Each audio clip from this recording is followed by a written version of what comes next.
Hey folks, Dr. Mike here for the Making Progress channel. Video number 102 in our Hopefully Forever series is to talk about how big of a deal energy liberation is going to be, and based on knowing that, maybe how to speed the process along. So when I say energy liberation, I'm not speaking in some kind of euphemism. I mean literally energy to power every part of our society is an enormous, enormous deal. We need energy for a few different reasons, and I'm going to go through all of these and hopefully build a pretty compelling case that energy is a big deal, and the more we can have of it safely and without screwing up the environment, the better. And this is one of these things that's just kind of the more you have of it, the better it is. It's like if you come up to someone on the street and say, do you want $10, $100, or $1,000? Random sweepstakes. The person that doesn't say 1,000, you got to kind of wonder where they're coming from on that. It's the same thing for energy, but even more fundamental than money. So in the literal sense, why do we need energy? I mean, appliances, cars, lights, electricity, hospitals, every modern survival tool, the incubators they have little babies in that can't survive on their own yet, desalination plants to make clean water where there is none, electric vehicle chargers, all of it runs on cheap, steady electricity.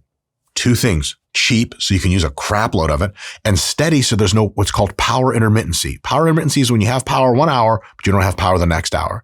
If you are running AI research on a supercluster, a power outage ends your research for that amount of time. It really interferes with the training run. If you have a power outage at a hospital while there are people plugged into the ICU and the generators also run out of energy, you got dead people in your ICU. If you are trying to build roads, you need energy. If you're trying to take your kids to school, you need energy. For them to sit in school and get air conditioning so they can pay attention to the media presentation on the blackboard that's actually projected off of the projector, they need energy. And for their teacher to come to school and have the energy to teach them, they need food. And food production is an incredibly energy-intensive process. There is not a single thing that you do in your day or that the society does as a machine that does not require energy. Doesn't exist. Otherwise, it would violate a lot of laws of existence, fundamentally, in basic physics. So we need energy for all the stuff. Now, here's the real thing. There is a hypothetical where if you have a society that's gaining prosperity, what direct research shows is that energy gain is the tightest correlation to prosperity as measured in any way you like, especially just like standards of living, asking people, would you rather move to this country or that country? Did you have a better time living here or there? Any kind of economic analysis, all lead to the same thing. The amount of energy use in society is incredibly tightly correlated to prosperity, to standard of living, which kind of makes sense if you think about it, because what is standard of living? We'll get into that a little bit in philosophy, but just a little bit ahead is kind of like the ability to have what you want, like now, more of what you want and sooner to now, than otherwise less of what you want and further away. And the way you do that, it kind of involves energy at a huge, huge thing. But the hypothetical is that, look, efficiency is a thing that we can have. And so if as a society our prosperity is going up with energy utilization, maybe our prosperity can also still go up a lot, but with no more energy utilization, with a total flattening of energy. And then our increase in standard of living can continue because our efficiency is going up. And in reality, I forget what it's called. I should be forgetting things like this. Maybe I never knew. There is a paradox involved that every time you liberate more energy and drop the price of energy, the same thing happens for most fundamental resources like compute. If you make online speeds way faster, if you make the amount of compute you have available to run AI algorithms better and cheaper, if you increase the amount of energy that society gets, you almost never see a reduction in energy use because you think, oh, I have enough energy to do what I want now, which is true. But then what you want now starts to change because you go, well, hold on a second. I had a lot of energy before I could use, but now energy is 10 times cheaper and more abundant. And so that means that I can do things I could never do before, but I can do now. And so the demand for energy continues to increase as supply increases, which is one of those really, really rare things in economics. But it really does tell us that energy is ultra fundamental to prosperity and progress and to every single good thing you can think about. Now, that's what gets us into the deep philosophical notions here. What does energy mean philosophically to life, survival, and progress? And I would say it's kind of like the most important thing. Energy is sort of like the blood supply in some sense to the body. That's what energy is to a society. And blood brings all of the necessary things that you need and takes away wastes. Energy powers all of the necessary functions a society undergoes, including just staying alive. Like when your house, like the boards that are on your wall, when they start to crack a little bit, what do you use to fix them? Just two things, really. Raw materials, like another board, and the energy to drive those raw materials from North Dakota, where they're get them out of the forest plantation situation, process them in a factory in Wisconsin that uses a ton of energy to turn them into the kind of boards you can put on your house. And then someone who ate food that day, a person who does house construction, that's energy too, is going to be hammering them onto the side of your house. Every part of that process requires energy. And so energy in a very distinct philosophical sense that I think is very clear is the freedom to rearrange matter in your civilization against the downside of entropy. And so if you think about it that way, society, how much energy it can marshal is how much entropy it can fight. And almost every good thing that you have ever known or ever will is negentropic. It's anti-entropic. I think extropic is a word, though I'm not quite sure about that. And so we end up having this real interesting funnel into a conclusion of nearly, I would say for sure on my end, though maybe not as clear to you, maybe you're right, but something very close to energy is the life force. Like it really is. And if you want modernity and things that are awesome to continue to improve, then energy is going to be required to improve them, including cleaning up the environment, which is a very energy intensive and incredibly worthwhile. But without energy, you're not getting it. As a matter of fact, when industrialization first started to happen, we had this massive increase in environmental damage. Is we have just enough energy to damage the environment, but start surviving against it way better, and not enough energy spare to clean it up. Now, most countries in the modern world are over that curve. So they're getting so much energy so cheap that they've done a lot of stuff to get their societies good. Now they're like, well, now we have enough energy to clean up the environment too. That happens as well. Energy is the life force. Everything awesome that happens pretty much happens with energy. And the more of it you have, the better things get. And if you want things to continue to get better, I don't know who's against that.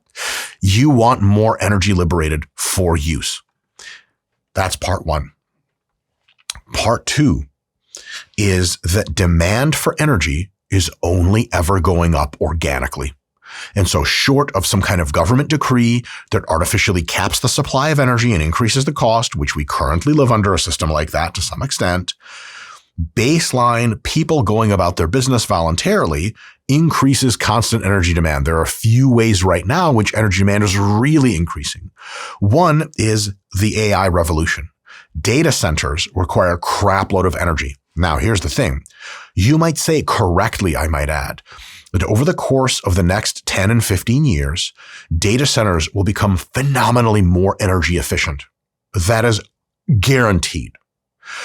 Basically guaranteed, because, well, like, why wouldn't you make something as energy efficient as humanly possible? Now, here's the thing. As you make it more energy efficient, it requires more energy. Your cost of all of your data and all of your AI intelligence starts to drop. As costs drop, you realize, like, oh, this shit's pretty cheap. I can use intelligence now for way more stuff than I thought possible. I didn't think I was going to afford this much intelligence. You start pumping up your intelligence use. And here's the thing about intelligence. Intelligence is, I would say, probably the ultimate value generator. You pour intelligence on something, real intelligence, and it flowers and grows. and you realize you have like a flower pot that never ends. Like, hold on. Yeah, the energy is cheaper now to make this intelligence, but like, we need so much more intelligence. Like, let's have even more energy. So you start out with a situation where you have one data center that takes a ton of energy. That data center gets upgrades and updates. And after 5 years, that data center may take a tenth of the energy it used to make exactly the same amount of intelligence. That's not where the story ends. The story continues halfway through you realizing that first data center is really falling in its energy use. You go, shit. We can afford to make another data center and have the new tech in that one, so that instead of having one data center that's 10 times more efficient at the end of that cycle, you have at least 2 data centers that are 10 times more efficient, and plans to build 20 or 30 or 50 or 80 more data centers, because you're like, oh my God, we're pumping value out of the ether. Energy creates intelligence, creates all value, pretty much. Wild stuff.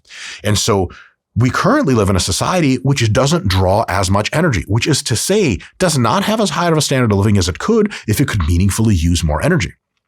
With the AI revolution and the amount, both for training and for execution, that the data centers have to use, we are now in a position where, like, dude, if you have more energy, you're just going to have a way higher, radically increasing standard of living, designing novel drugs, forms of entertainment, coordinating autonomous vehicle, movements throughout the road, increasing safety, all this crazy stuff that AI is giving us and going to be giving us.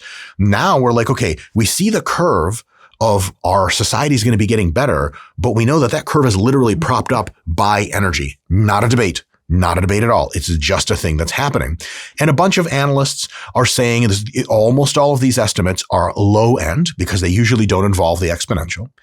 And they're saying, look, we're going to need a lot more energy for data centers. Like, maybe within the next 5 years, by 2030, as a country, the United States might need double or more the total energy it uses now, which is one hell of a thing. But with the amount of value that AI is going to unlock, and with the amount of standard of living we're expecting to see increase with AI, it actually just makes perfect sense that we use at least double the energy.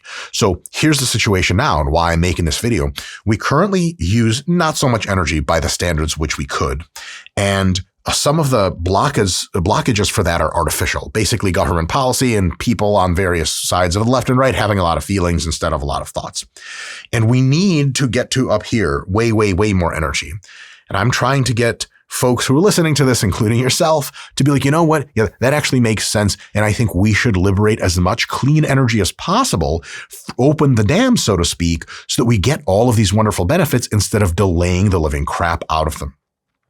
This multiplies like crazy in the future, because eventually AI turns into AI with robotic embodiment. And once you have robotic factories, robot cars, humanoid robots, the energy draw on that turns into artificial superintelligence level, which is 10x, 100x, 1000x our current energy production. If you think that's crazy, I totally hear you. But if you think about it, 100 years ago, 1,000 years ago, what was society's energy draw? Well, we were burning wood. So it was like 10,000 times less energy draw for all of human civilization than it is today. In the coming 15 to 20 years, as artificial superintelligence adds more and more value and expands our society to a higher extent, it's going to continue on those exponential trajectories and use orders of magnitudes more energy, which is a huge thing. Again, as you make more energy freely available, people use it to enhance their lives, and they want to continue to enhance their lives, so they're going to need to use more energy. And this is nothing to say about efficiency. Efficiency gains are always awesome. But as demonstrated many times, essentially universally, the more you increase your efficiency, the more people just want more energy, because it comes cheaper, you can use it for more stuff, and then you use it for more stuff, it becomes more expensive again, and it goes up and down. The energy draw never quite ends. So my proposal for what to do about this, the reason I'm having a proposal at all is because for generations now in the United States, we have been purposefully capping our energy production for one good reason and one really bad reason. The good reason is that a lot of energy we make involves producing hydrocarbons, and that screws up our environment and screws shit up and causes global warming, contributes to global warming, and all this bad stuff we don't want. Facts. more energy from coal and polluting the environment. That sounds weird. I'm on that. Like, no thanks. But we've also been radically curtailing nuclear. I don't know if you guys know this. You can ask ChatGPT about this or any of the AI models. You can Google this if you want. By something like the mid 1980s, if in the early 70s, the nuclear reactorification of America project actually took off, by the mid 80s, we could have been functionally a 100% electrified, totally clean energy society. I'm going to get a little bit emotional for the purpose of enhancing this point, and I really do mean this. Leftists, you guys are great. You have tons of amazing ideas. You truly care about the world. I hear that. And conservatives at their extremes have done all kinds of wrong and currently do, for sure. Folks, radical leftist environmentalists took that from you. They took that from all of us. They took it from the earth. They are to blame. Not in let's go, yell at them and make fun of them in the comments. Intellectually, they are the node that poisoned the well. It is their insistence that nuclear is unsafe, which is empirically wrong and backwards, that nuclear is unclean, which is empirically wrong and backwards. The cleanest source of energy is nuclear. It is their claim that nuclear is risky, which it is absolutely not. The total number of people that have died from nuclear energy is a fraction, teeny tiny thousandth of the people that die every year from just getting coal out of the ground and putting it in coal plants. Nuclear energy was always the solution. Guys, for generations now, we could have been there. We could have fucking had electric cars by the mid 90s. We could have electrified everything by the mid 80s.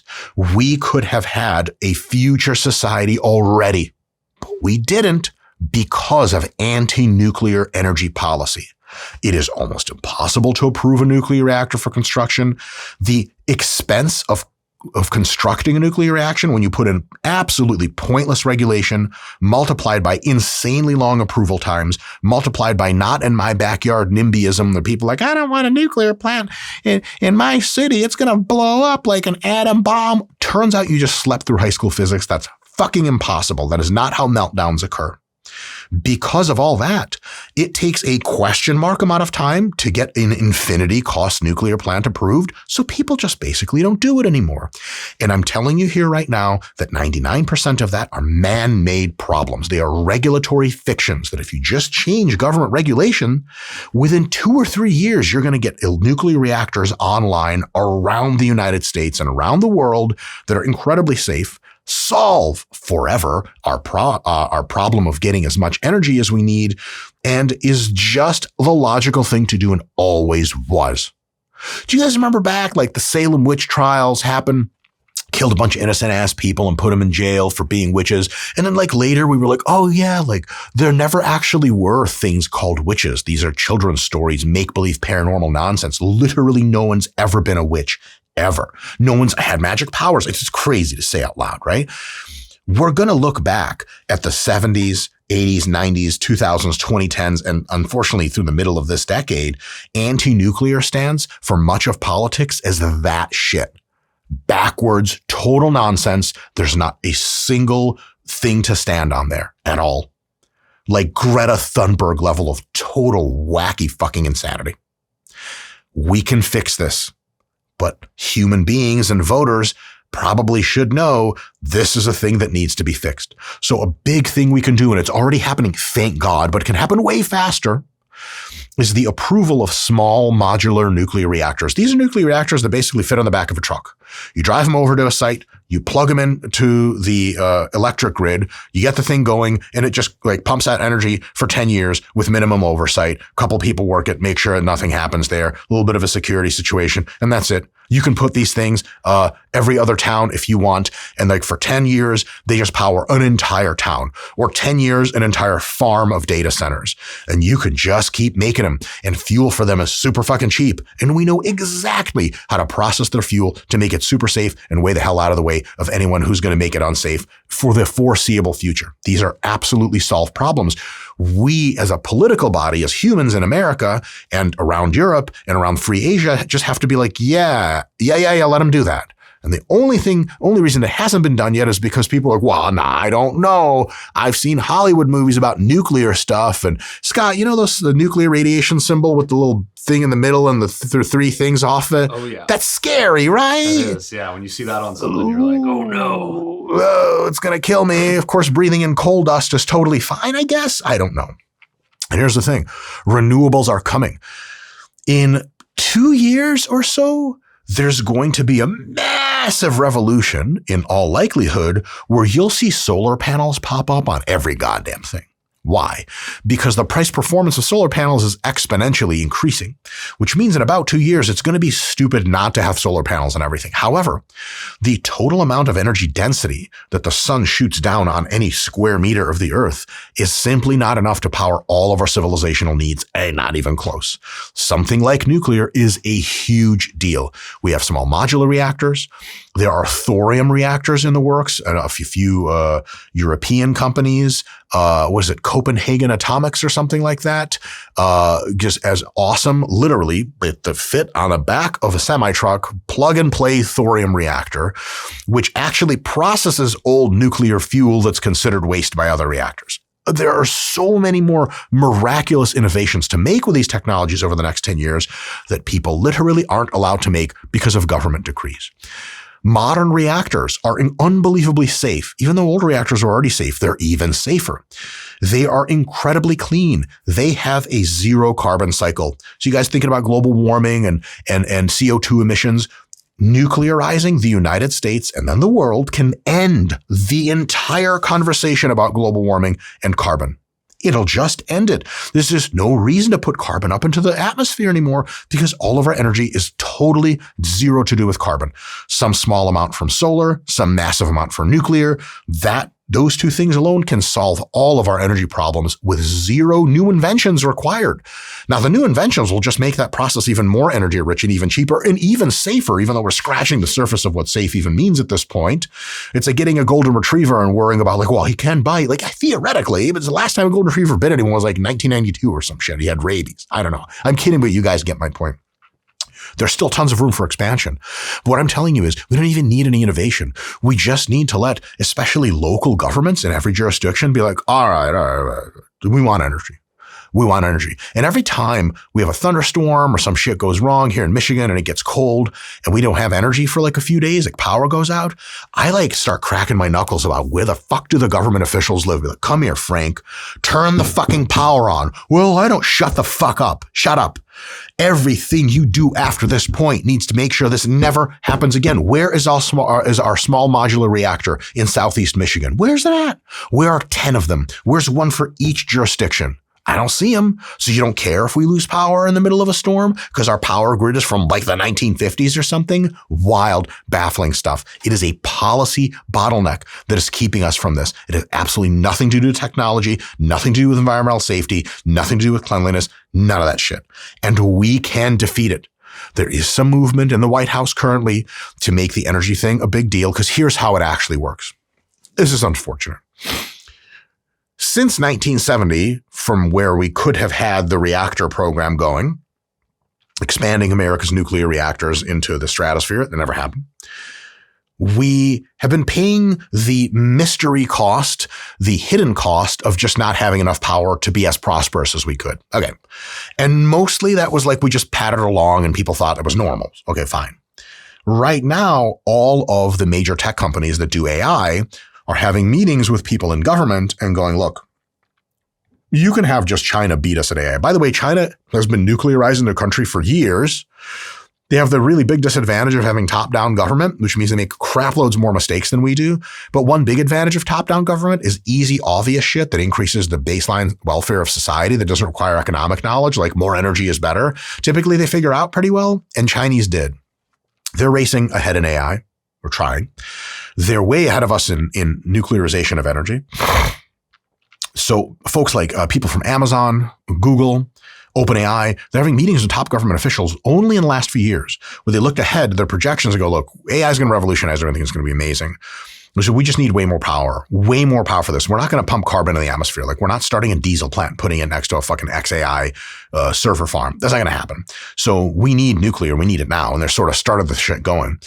The fucked up thing is about that is we spent like 40 or 50 years living in a lower standard of living than we had to until big tech billionaires finally were like, hey, like for real now. I wish it would have happened sooner. It's okay. It's going to happen now. But what I don't want to see is any more pointless delays. So next time your favorite politician on the left or the right or some psychotic part in between starts to do some anti-nuclear bullshit or anti-energy bullshit, you need to realize in your head, I don't mean to be pedantic, that this is a person who does not know things, who is actively trying, by accident, to their credit, to make our standard of living not as high as it could be.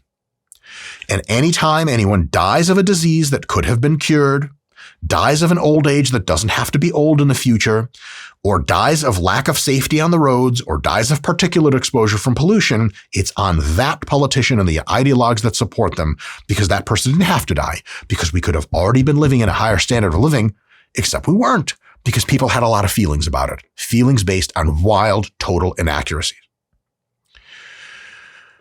What you can get if you allow nuclear proliferation of reactors to produce energy in the United States, in free Asia, in modern Europe, is two things. Massive standard of living increase, massive reduction in the prices of almost all goods. By the way, something I forgot to mention earlier, sort of important. The cost and magnitude of energy harvesting in your society is the number one correlate and cause of per time hours worked prices for you. If you have unreal availability of energy, every single product you can think of, other than like status goods, like I have a Gucci bag and you don't, even maybe those, radically fall in price because the most expensive part of everything is organizing it together. And that takes a crap load of energy. But here's the really crazy shit. Not only will more energy liberation over the next 5 years into the 2030s allow us a massive standard of living increase and a massive drop in the real prices of all goods, it's going to allow the literal power for these massive AI data centers to figure out what's the next energy leap. Is it advanced fusion? Is it an antimatter annihilator reactor? Is it something else we've never thought of because we weren't smart enough? You're not going to get AI cranking unless you have nukes to back it up, nukes to power it. So phase one is we get nukes to power it to increase our standard of living, to decrease prices of goods, and obviously reduce energy intermittency, which is amazing. Clean energy all the time, no interruptions. But the big part is powering AI for the next innovations. Once those hit in the early to mid 2030s in most cases, you're going to see our energy harvesting ability make nuclear reactors look like we look at quaint 1880s steam engines now. No joke. And that energy liberation will allow us to secure our survival in the solar system, maybe make our solar system society resistant to some types of black holes and comets and all this other crazy shit. It'll allow us to re-engineer biology to end all disease. That's going to take a fuckload of power. You ain't doing that by candlelight and a fucking sail power or some shit like that. You're not going to do that. And so not only is liberating nuclear allowing us potentially and massively deregulating it, I might add, basic safety is the only regulation. After that, you're fucking Gucci. Basic safety. Is someone going to come in and steal your nuke stuff to poison the water supply? Make sure that doesn't happen. Is the nuclear reactor going to blow up? Make sure that doesn't happen. What else? Don't give a shit. The rest is on free enterprise. That's the way it works best in every single industry, by the way. Logical minimum regulation. You let that happen, massive standard of living increases, the power to expand AI, and then that leads to everything else good. It is a huge, huge, huge deal. And here's the thing. AI is already unlocking a potential for a society that's nonsensically powerful and nonsensically high standard of living. Imagine a situation where there's two humanoid robots for every human. Robot factories make every single factory good. Humans don't work in factories anymore. And the amount of supply that's meeting demand escalates multiplied by 10. In order for that magic robot service society to happen, like the robots do not run on vibes, although vibes are important. They run on energy, and they're going to need nuclear energy to run their best, and they're going to need nuclear energy to do the research that takes us away from nuclear into something even more intense. It was the steam engines at the turn of the last century that basically funded the labs that designed electricity and allowed for the electric grid. For us to make another civilizational hop, which is such a big deal, we have to do this again, and nuclear has to be involved. I don't think this is a thing that's going to be super contentious. Here's why. As soon as one jurisdiction in Utah, and this is already happening, by the way, or Poland or in the United Arab Emirates allows really deregulated, safe nuclear proliferation of reactors, you're going to get a result where they're like, hey, like, how come Poland's GDP doubled over the last 5 years? I'm like, oh, like, just have basically free energy. Like, so why don't we have free energy? And they're like, well, it's bad for the environment. But like, does Poland know that? Like, well, okay, their environment's actually getting cleaner. Success is the ultimate illustrator of the next policy. You can tell people anything you want, but if there's a jurisdiction, a city, a state, a county, a country, a continent that's doing it the right way, the people looking over from the other ones will be like, fuck, what are we not doing that for? And that's a big deal. So I think inevitably this is going to crush out anyway, but the sooner we do this, the better, because it's just going to lead to more prosperity for everyone faster at negative net cost. It's going to save us money. It's going to save us pollution. It's going to reduce our risk of societal collapse, not increase it. It's all backwards. Probably, I don't want to be too mean, one of the most irrational positions you can have in the modern climate is to be anti-nuclear power, because it's just backwards and just a ton of feelings. Radiation's scary, Chernobyl, 3 Mile Island, some kind of ideas that aren't coherently tied in my head, and then I'm anti-nuclear.